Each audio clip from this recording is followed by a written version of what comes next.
आज आपल्याला पारंपरिक पद्धतीने फक्त दुधाचा वापर करून एकदम दाणेदार आणि लच्छेदार अशी बासुंदी तयार करायची आहे।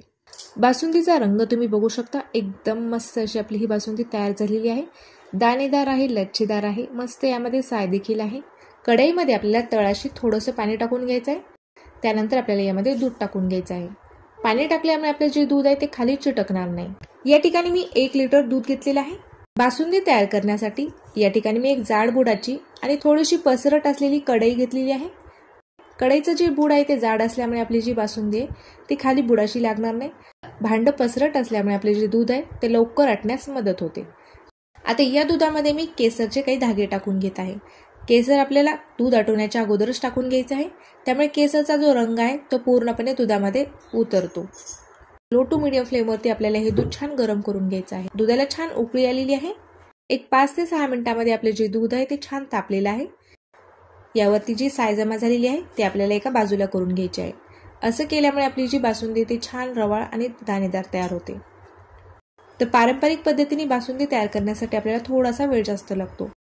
या अगोदरच्या व्हिडिओमध्ये आपण इन्स्टंट खव्याचा वापर करून बासुंदी कशी तयार करायची ते बघितलेलं आहे आणि आज आपल्याला या ठिकाणी पारंपरिक पद्धतीने फक्त दुधाला आटवून बासुंदी कशी तयार करायची ते बघायचं आहे।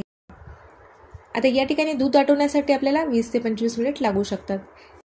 यामध्ये जी साय येत आहे ती आपल्याला साईडला करून घ्यायची आहे, त्यामुळे आपले जे दूध आहे ते उतू देखील जाणार नाही।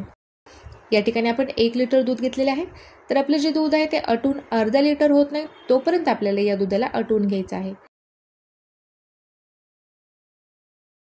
यावरती साय जमा झालेली आहे, ती साय आपण साईडला करून घेऊया। दुधामध्ये आपण जे केसर घातलेलं आहे त्याचा रंग देखील आता दुधामध्ये छान उतरलेला आहे। एक 5 ते 6 मिनिट आपल्याला दुधाला परत छान आटवून घ्यायचं आहे। आपले जे दूध आहे ते बऱ्यापैकी आटलेलं आहे आणि छान यामध्ये घट्टपणा आलेला आहे। आता या दुधामध्ये आपल्याला साखर टाकून घ्यायची आहे। यामध्ये आपल्याला 2 मोठे चमचे साखर टाकून घ्यायचे आहे।